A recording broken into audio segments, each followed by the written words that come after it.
Venezuela, the epicenter of regional and global influence, with the singularities of history that represent everything the states do not tolerate in the region. It resists from institutionality. While it's disturbed, it's hit, it's destabilized, and forces a fight amongst Venezuelans. It's torn to isolation because it no longer fulfills the command of the states. But now there have been different relationships with different countries. Governments have openly rejected its inherence and have shown their acknowledgement to President Nicolas Maduro, who today, against all odds, is still in his second term.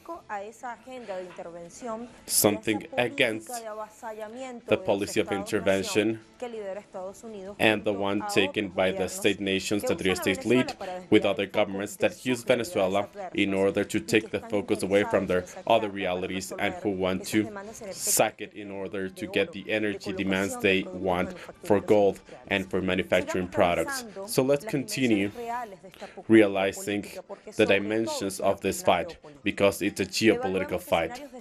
Let's assess different scenarios that are decisive in and out. A new coup attempt in Venezuela, like in Libya but in the Caribbean. Today, in critical moves, it's important to take a look at the latest events and the actors involved in this such important environment.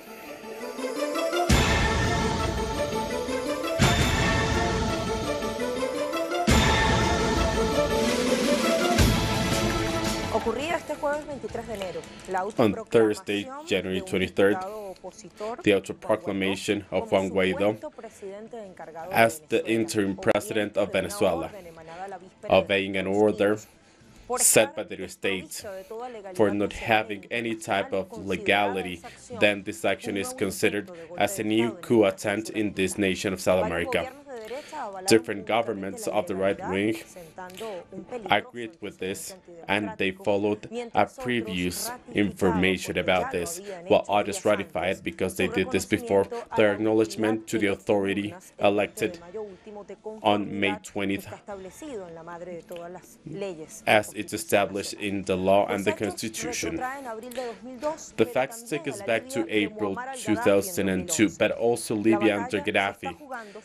The battlefield is now on international grounds. So let's take a look at some of the last words that were said by President Nicolas Maduro in a day with a lot of protests as yesterday. That's why I announced before the peoples and nations of the world that as the constitutional president,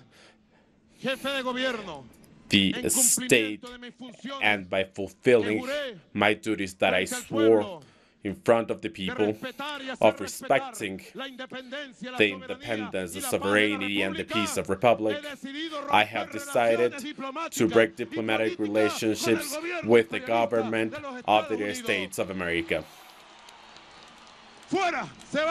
Go out, leave Venezuela. No more interventionism. Well, this is what the President Maduro said in such a clear way. And there have been different words that we heard of, and we're going to listen to this that was provided by the United Nations. And what we expect is for dialogue to be possible and avoid an escalation that would lead to a conflict that could become a disaster for Venezuelans, for the Venezuelan people and the region. We have warned about this. We consider this could be a catastrophic scenario that will take away the foundations of the model that we've seen in Latin America. China has always followed the principle of non-intervention and the policies of each one of the countries. We hope that the international community will work together in order to create favorable conditions for this purpose.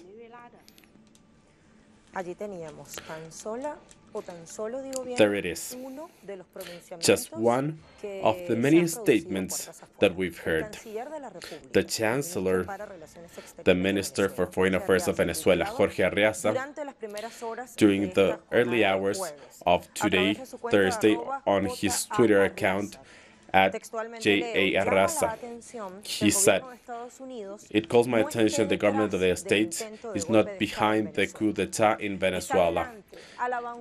It's in front with no masks or trying to dissimulate something. In Washington, they design and are executing this plan by giving orders to their government and their satellites around the world." And this has been mentioned by many other parts of the media, and this is the official perspective and the thesis that we follow.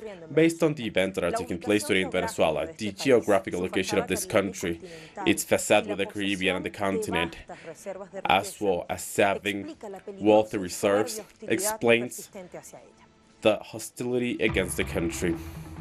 República Bolivariana de Venezuela. Bolivarian Republic of Venezuela, located in Latin America, with many small islands in the Caribbean. Its continent borders with the Atlantic Ocean and the Caribbean, and also with Guyana, Brazil, and Colombia, and under dispute for Guayana Esequiba with Guyana, sovereign over thousands of kilometers of territorial sea, the Caribbean and Atlantic Ocean, under the concept of the economic exclusive zone. It is a federal republic with a president with 24 entities that hold a population of over 31 million people. Its capital and one of the most important cities of the continent is Caracas, located in the center and near the coast. This country has a wide number of natural resources. In the oil strip, Hugo Chavez has the biggest oil reserves, as well as natural gas, together with all the derived products. Also, there's a great variety of minerals in the mining arch of Orinoco, as well as fishing and agricultural products from their seas and fertile grounds throughout all its geography.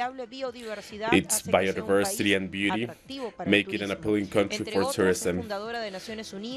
Its founder of ALBA, UNASUR, the United Nations act like OPEC, and the movement of non-aligned countries group that today is presided by the Venezuelan country.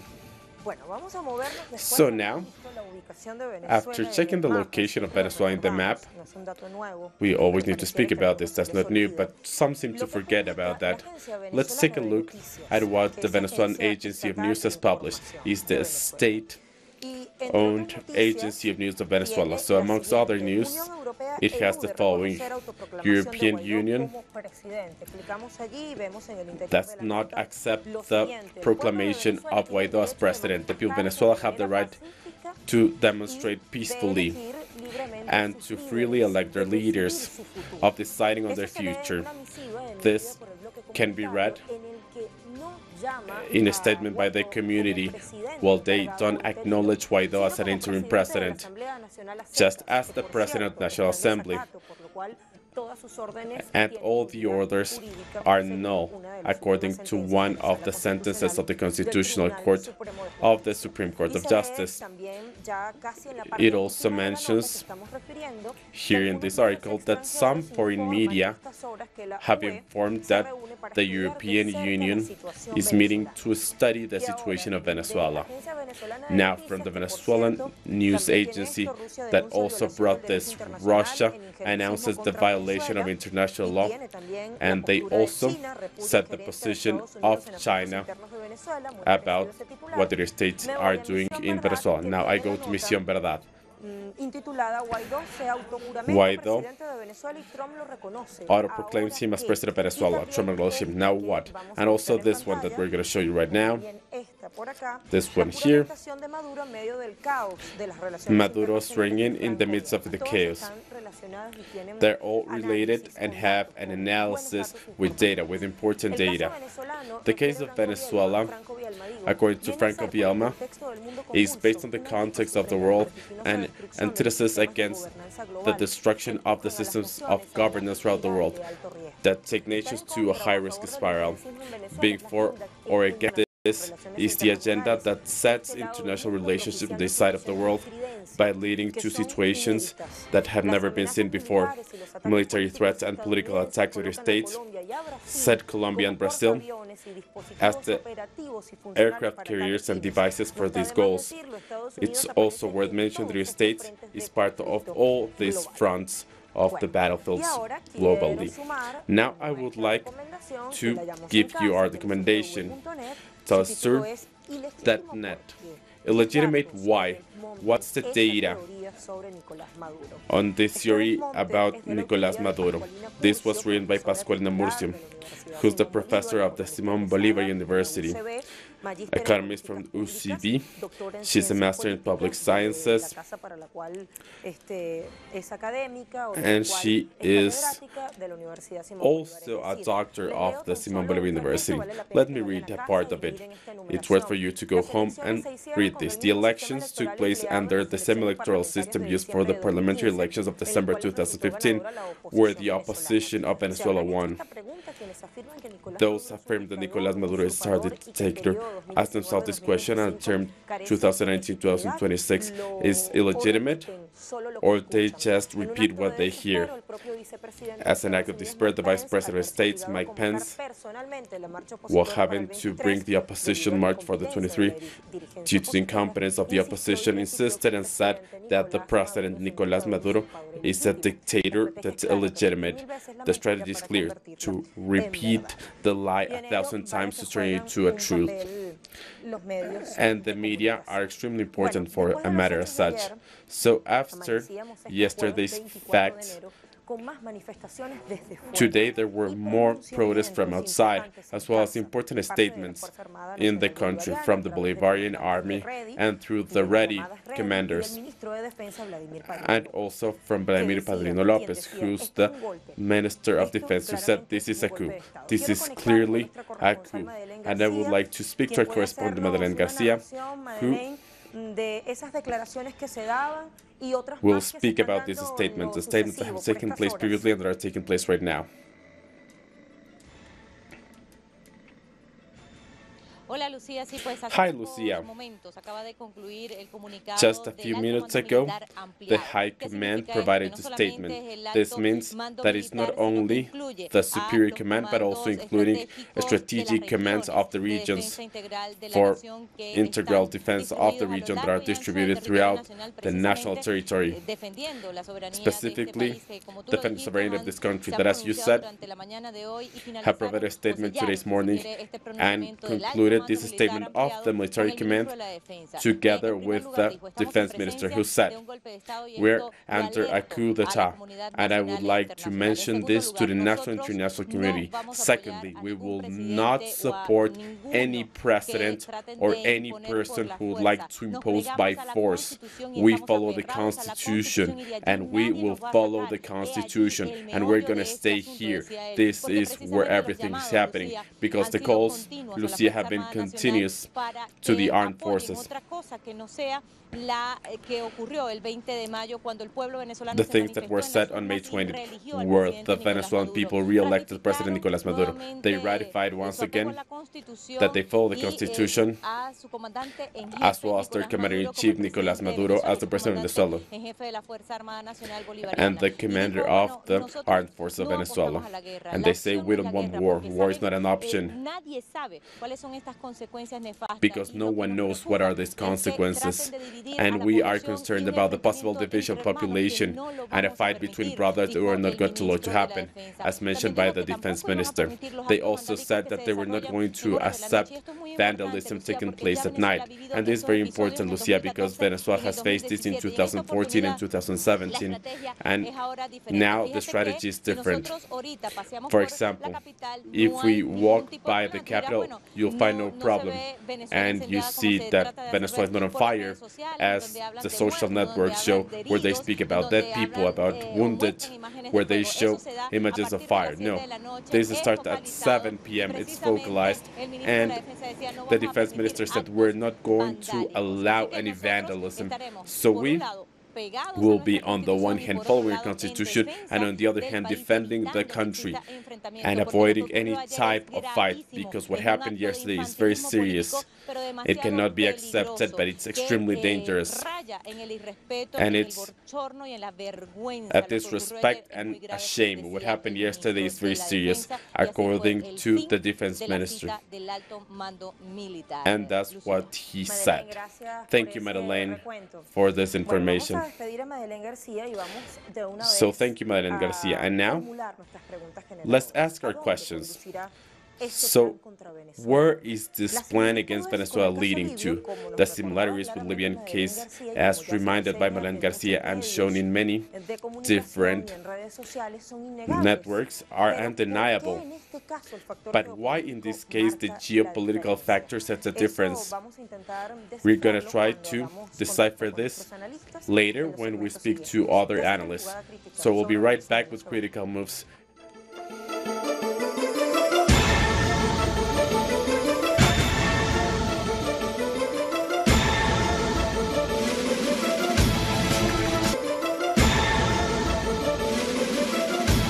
Patriotas de Venezuela, hombres y mujeres, rodilla en tierra.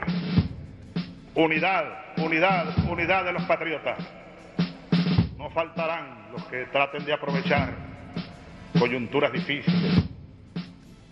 Ante esas circunstancias de nuevas dificultades, del tamaño que fueren, la respuesta de todos y de todas los patriotas, los revolucionarios, los que sentimos a la patria hasta en las vísceras, como diría Augusto Mijares, es unidad, lucha, batalla y victoria. Bueno, seguimos contando. So we will continue speaking about this. And we're going to speak about the geopolitical factor that sets the difference here. A new attempt for a coup in Venezuela following the format of Libya. So let's go back to the portal called Misión Verdad. Guaidó swears in as president of Venezuela by himself, and Trump acknowledges this. So now let's go deep and follow this article. So it mentions the following. So here we see the first steps, and here we see the Libyan and Syrian case and the geopolitical factor. Similarities for the installation of the Transition National Council CNT of Libya and the Venezuelan case are evident, because it's the same format but updated to the political, economic, social, and historical circumstances that looks to kill Chavism as well as state institutions that have led to policy as the main mediator element in Venezuela. Let's remember that between March and September 2011, the CNT of Libya wanted to become the real government of Libya over Muammar Gaddafi. This brought in with representatives of the cities that were taken by armed groups together with the NATO. This is what we can read from Misión Verdad, a very important article showing the similarities that we will then analyze. What we have been through during the last 3 weeks is a number of events that are linked together. So let's follow a chronology, because it's facts that have happened one after the other, so that we can understand this reality how it's been hidden by international media and political operators inside and out of the country. Re-elected on May 20th for over 6 million voters in direct elections, secret and universal elections, elections that were demanded by the others that were negotiating the government in Dominican Republic. So, Nicolas Maduro swore in as the president for a second term. However, not understanding democracy and a narrative of interventionism were part of this protocol act of democracy. Over 90 international delegations and spokespeople for international organizations as the ALBA TCP or others like the BRICS group, and the ceremony took place in Caracas, in the headquarters of the Supreme Court of Justice, because the main legislative organization is not attending. Immediately, there was a ratification ceremony of the leadership. As Commander-in-Chief of the Armed Forces of Venezuela, President Maduro denounced a new conspiracy against the Bolivarian Revolution. 3 days later, the President had a long day in the National Constituent Assembly, divided into 3 moments. Speaking about the accountability of the previous fiscal year, the roadmap until 2025 with objectives related to Plan de la Patria, and also announcing new decisions for the economy that will allow the recovery of an economy that has been systematically attacked by a non-conventional war. Finally, this week, the Vice President, Mike Pence of the United States, in a clear act of war, requested the oppositor Juan Guiado, participant of the actions of extreme violence of 2017, as the interim president of Venezuela. The next day, in Venezuela, 61 years of the end of the dictatorship of Marcos Pérez Jiménez will be commemorated. And the tradition of parties that, instead of constituting a era of democracy in the country, sacked the strategic resources as well as corruption and giving away to the foreign capital, as well as violating human rights with torture against the left wing. So the revolutionary forces walked down important parts of the capital, remembering the state and requesting respect for democracy. While this happened, peacefully the opposition opened places of violence, and Guaidó autoproclaimed himself as interim president, as a member of a transition council following the instructions of the empire. So we're saying that the geopolitical factor here sets a difference with other scenarios that have been felt throughout the world, and that we have followed closely and have even mentioned in this our geopolitical space. Now we want to bring in the perspective of our analyst from Argentina, Guillermo Lieti. He is a doctor in economy, as well as the under-director of the Strategic Latin American Center of Geopolitics, and he's also a member of the Directive Council of this center. Guillermo, welcome and thank you for being with us. We'll also listen from Caracas, Venezuela, Juan Enrique Tuazut, who's a professor, economist, and researcher, who also knows about this reality. Welcome, Luis Enrique. Thank you for connecting and speaking with us. I'll start with Guillermo from Argentina. Guillermo, Trump has decided that the president of a sovereign country would be elected from Twitter, and the right wing once again follows a coup, goes against the Constitution. I would like to ask you to speak about democracy and freedom. What's your first read about this? What do you think about the events that are taking place in Venezuela?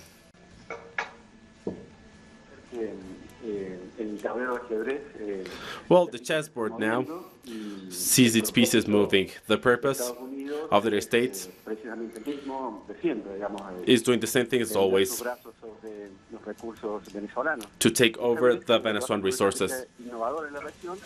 And they follow these reactions. And they have done this in other countries like Syria and Libya, where they have acknowledged other governments and they have not acknowledged their legitimate presidents, with the objective of trying to create problems and lead to destabilization following these purposes. In the case of Venezuela, it seems that things will not be easy at all, because this is like a war.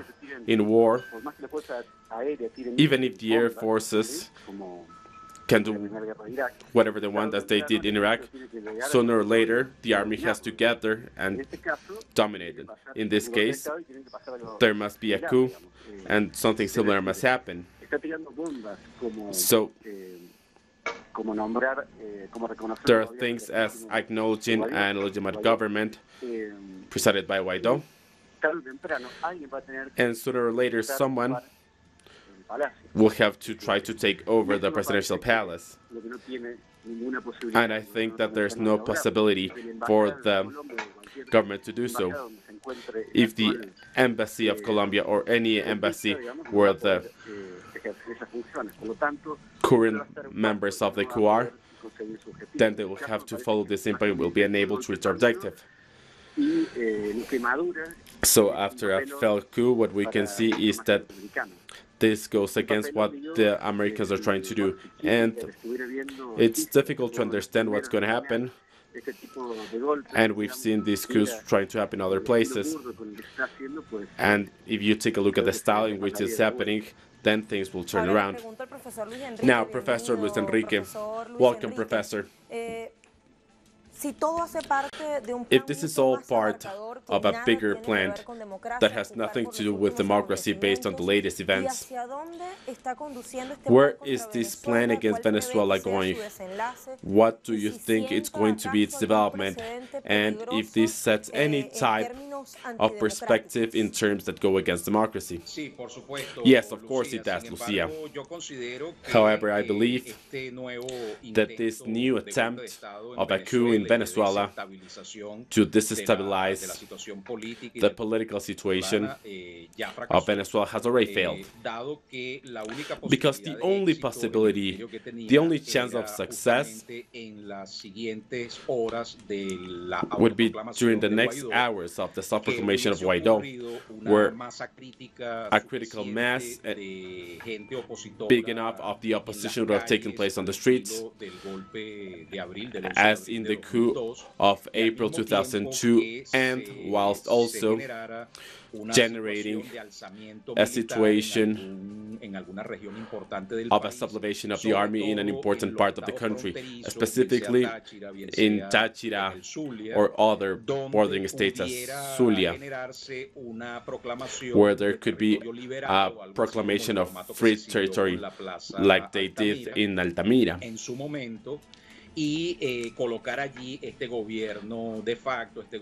And set this government, this puppet government that is today led by Guaidó. But none of these events happened. And they have also lacked based on the format that was followed in the case of Syria, of the terrible war that took place against Syria. Let's remember that the civil forces, the rebel forces that were against the legitimate government of President al-Assad had a lot of firepower. They had rocket launchers, missile launchers, even tanks. They had a lot of weapons, a big organization, and they had all the population marching, all this group of terrorists who were very well armed, and they followed a very important action and took over by force. They took over a piece of the Syrian territory, and they established that parallel government and led to this terrible war in Syria. None of these factors have taken place here in Venezuela in this new attempt. Lucia, I think that maybe if the United States continue with their attempt of not acknowledging President Maduro and thus not taking the order they have of leaving the American embassy during the following 2 or 3 days. If they don't do so, then the embassy of Washington will most likely become a new Altamira Square. It's going to be ridiculous after 17 months that happened with Altamira. They will eventually retreat. We don't know what Guaidó is going to do. He has no part of the territory under his control.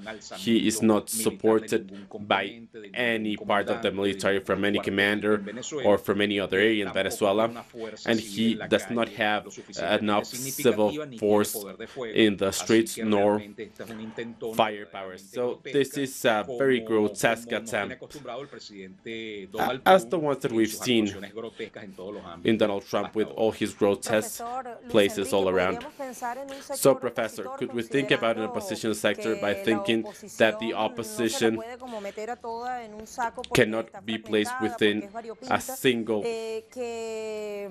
bag because it's fragmented? It shows some coherence. It follows the Constitution. It follows everything that has been established by the state of law in Venezuela.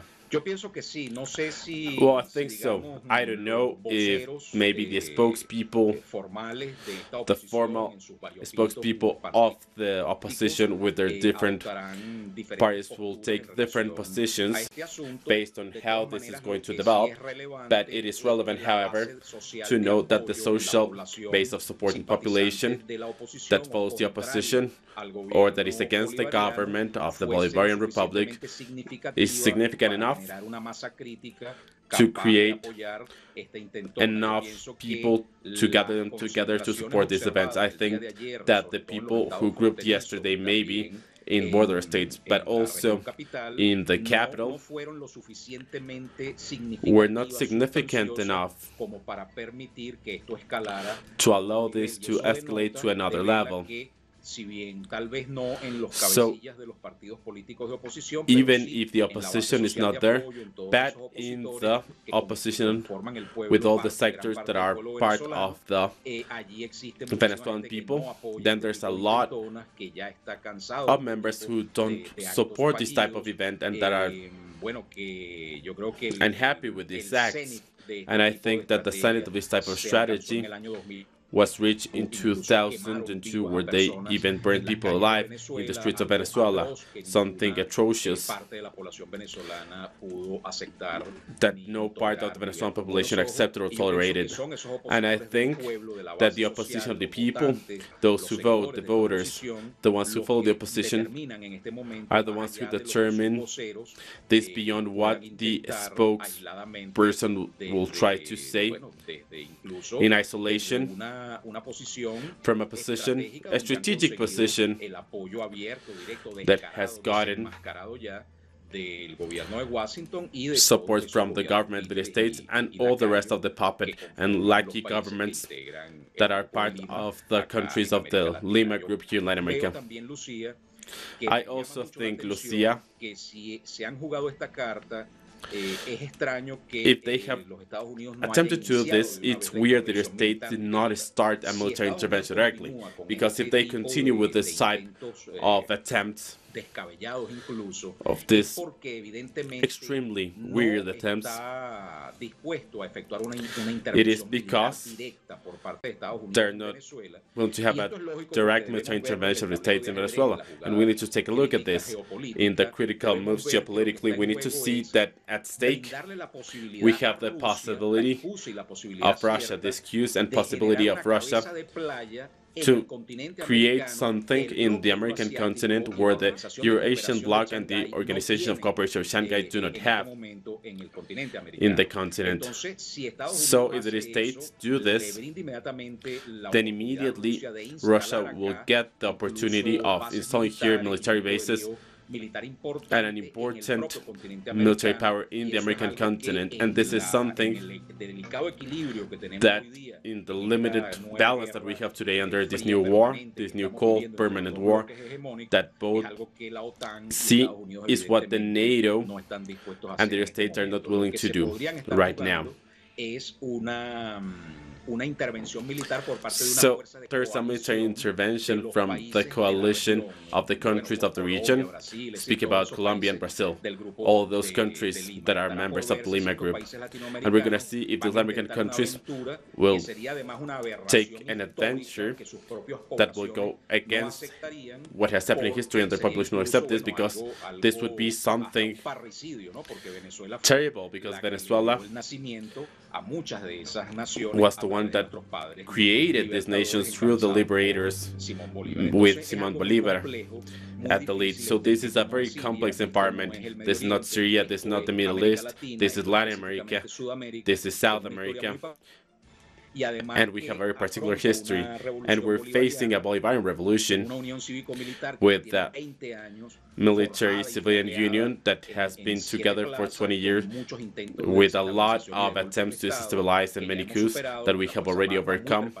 Our armed forces are prepared to this, also intelligence. So this is what we have been able to demonstrate by dismantling groups and other areas within the armed forces that immediately recently have been deactivated. Thank you, Professor, for your intervention, for answering our questions. I would like to listen to Guillermo Gliete with the few minutes that we have in this segment.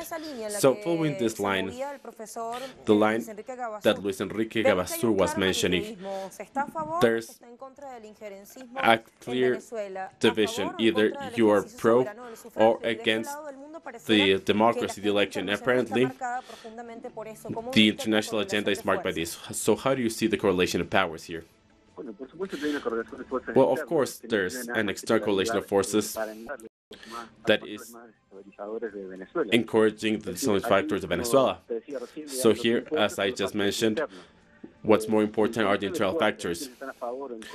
Those who are for or against the government, the legitimate government, are only there to use the external things. So about this, I think that Maduro's government, for quite a long time, has already started showing its certain alliances to the rest of the world, not only in Latin America. So, of course, there's a very important element, which is the relationship with the Lima cartel together with the other stakeholders. For example, countries as Bolivia, but the rest of the stakeholders that are big. Speaking about Turkey, China, and Russia, the biggest country in the world, these countries let Venezuela know that it's not by itself. And with the support of the Lima cartel, this is clearly support given by a government that are going through their best days. And I think that this is due to their bad reputation. I don't know what would happen if they would do something against Venezuela.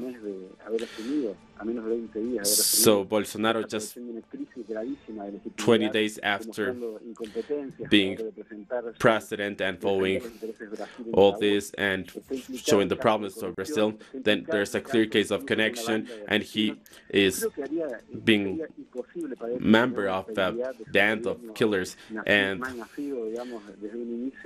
these are the governments that, right from the beginning, have always held a view against Venezuela. So I don't think it's the last resort either. There's another government that has no legitimacy as Moreno in Ecuador, Macri in Argentina. So I don't see any possibility of having greater support to the North American government. So they will not take any steps further. And I would also like to say that within these countries, what these leaders have said is different. We cannot say that the countries that are part of South America, especially, are against Venezuela. So beyond the possible mistakes of the government of Chavez in government, there's unconditional support to a country that has been one of the pillars of the progressive decade that have allowed us to progress by creating more rights and more wealth in the region. And the people know about this. And even those who don't acknowledge what Venezuela has done throughout this year, they're all aware that the majority of the citizens follow democracy, and this attempt of a coup takes us back to the moment where we don't want to be back. We don't want this to happen. We don't want this to be shown. Thank you very much for speaking to us and for explaining or providing your perspective to the audience. Thank you very much. See you soon. So now, geopolitics, the one that have been in charge of taking Venezuela to alliances with other places, operational alliances, and creating a multipolar world. Does this mean a guarantee of peace, of going against the attacks? And it is also worth wondering if the South American nations governing its people are facing, the United States are trying to get what historically they considered their backyard success that they did not get in the Middle East, in the different wars, in order to fragment, divide, and sack resources that they have been able to reach there. So let's take a break, and then we will continue with the next test for analysis. So stay where you are. We'll almost be right back.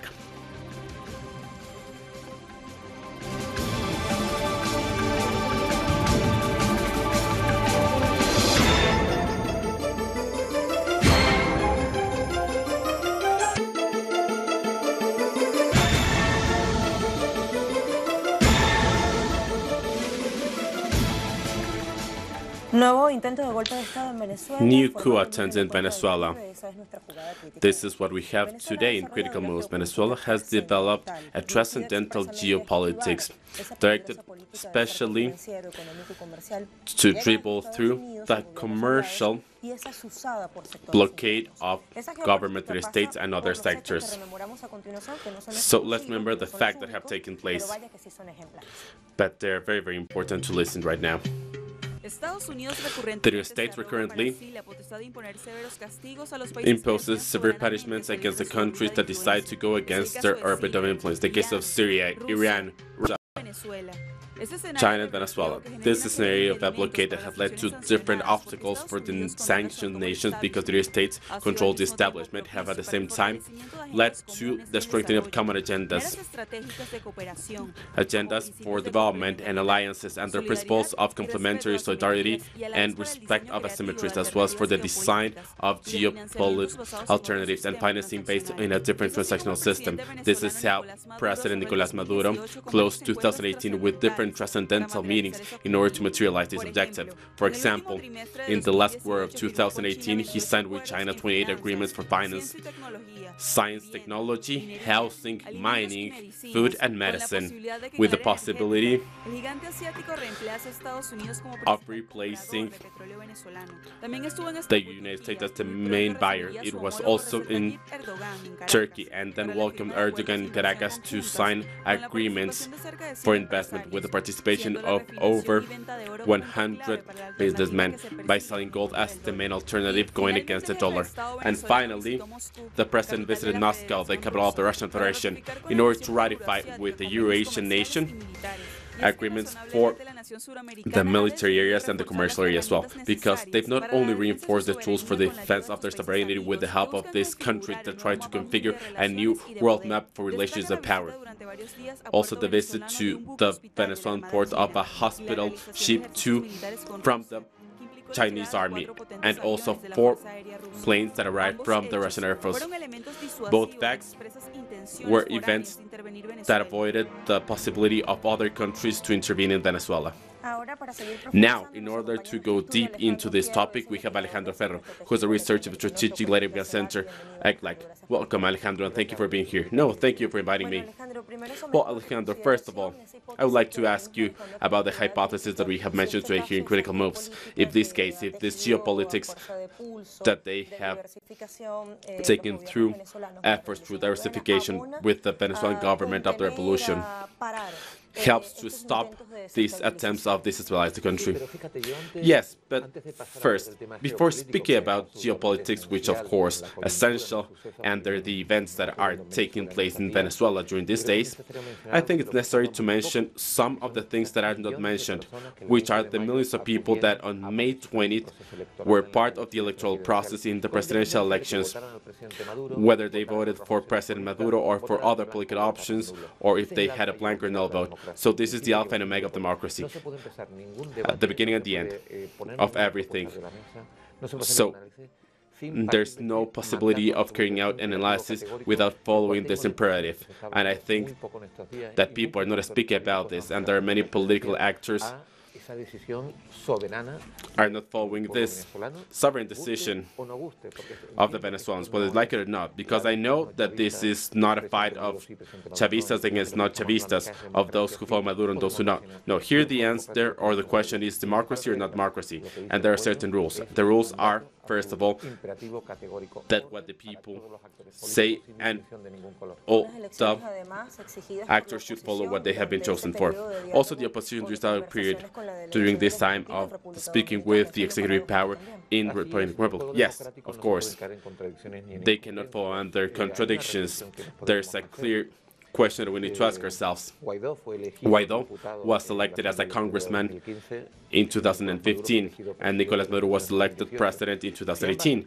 If both elections have the same electoral system, the same election organization, the CNE, the same international accompaniment, as the same number of candidates, then one of them is legitimate and the other one is not. Why one is considered legitimate democracy and the other one's not? Because legitimacy apparently is based on whether you like the results or not. And the democracy is based on accepting this. This is the result. So it could be an act of independence that I could like or not. So back to this question. If geopolitics in this moment, where we see again this attempt to fragment, to stabilize Venezuela, of taking the government that was elected today, is that a wall? Yes, of course. And with more power around the world, with more power centers around the world, there's more democracy and more security. This is not a unipolar world. If someone today uses the terminology of unipolarity, then they will be doing something out of time or have some hidden interest that they want to reveal. The world is bigger than what some journalists are saying when they say that the international community is not acknowledging this. The international community is not what they want to say. The world is big. And we've put together different alliances on behalf of Venezuela, exercising democracy. These alliances could be of your liking or not. It doesn't matter, but this is what democracy is. But the one in charge of creating this, the one in charge of foreign affairs in Venezuela, is the government that has been legitimately elected. So for 20 years, they've set certain alliances outside of the road of the states. And now, in times as complex as this, as the ones that we're going through, if we have this guarantee, we have a barrier to stop the United States. Saying that Venezuela is isolated or that Venezuela is alone is anachronic. Yes, of course. I could show you an event with numbers. So, when Maduro swore in, 46 countries did not acknowledge, but 150 countries were not part of this, and these 150 countries represent 6.3 billion people. So, of course, we cannot say that Venezuela is isolated. This will not answer any type of reality. I would like to ask you a question that we had before the previous commercial break. And in this case, Venezuela is facing the country of the states that tries to seek some success in foreign policy. Let's call this success seen from the lens of the states. So under this region that they have certainly considered their backyard and they did not have in the Middle East. The world is changing and it's taking big steps to this new order that started with the fall of the Berlin Wall took place, and then new powers emerged like Russia, China, and even the Asian giants. Maybe economically and politically, there are other countries in the are changing geography. And I think the states have followed this, have followed the Monroe doctrine of America for the Americans.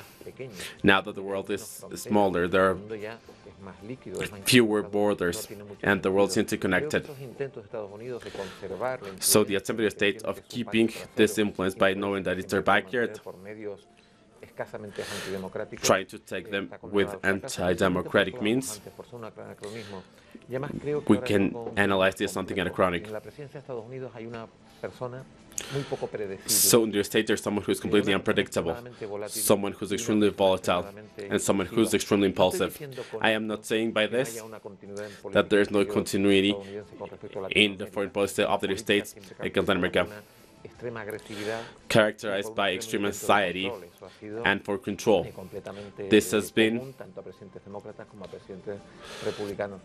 there are some Democrats and Republican president, and this president is not trustworthy. And I'm not saying this. The United States, the people say this as well. So this is what we've been through in Venezuela, and this is part of internal policy, or an internal situation that is very difficult and complex to manage. Very complex, and there's nothing new. When the president is trying to get this through foreign policy, trying to get attention, I don't know if this is what they want to do. I'm not himself, I cannot know about this. But this is extremely questionable. And this is another ingredient in the problem that Venezuela is going through, where you see this happening. So we know how this develops, and it's very concerning. Immediately after this congressman, Guaidó, self-proclaimed as the leader and president, there was a statement of the White House by acknowledging this act that it's illegitimate from any perspective. And there were also statements from countries or from governments that systematically are allied with states and that work against Venezuela. This is all part of a bigger plan that is not related at all with democracy, even though they speak about democracy and sovereignty. Since 1998, when Chavez won the first elections, Venezuela had a different alliances, not only because it's historically one of the most important ports for their state, but also because we opened a political project that was completely different to the capitalism. So we could never analyze Venezuela as the enclave for any type of isolation. And of course, what we're seeing today is clear there's a strategy and maneuver to try to put internationally what's happening today. Yesterday here in Caracas, I saw the protests of the opposition as well as the demonstrations in front of Miraflores. And I realized that in a state of democracy in Venezuela, people have the right to demonstrate, to show if they're unhappy, and also to show the will for the president to leave. This is democratic, and this is under the Bolivarian Constitution, the right for this. But whenever we take a step to this, where we speak about the illegitimate, we're speaking about something else. We're speaking about the legitimate right of the population of showing how they feel, or even requesting the president to leave. This is a different step, a step forward. And I wanted to have this clear, that Venezuela, there's respect for the right to protest, and it has never been eclipsed. But here we speak about something different. This is illegitimate, and there could be international manipulation, and this is extremely difficult. I said this in Telesur. International relationships are very important, and it's very difficult to understand all these delicate interests, where we have a very big sense of responsibility, because we're speaking about peace globally, where the people in charge need to be as responsible as possible. So I think that it's impossible, that it's not worth it to put this at stake. And the people in the world live under this position, so we should follow it. We should live in peace.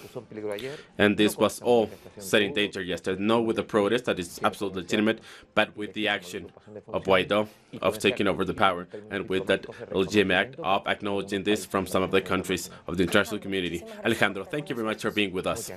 Thank you. Until we meet again, let's continue with our conclusions and analyze the events that have mentioned our guest.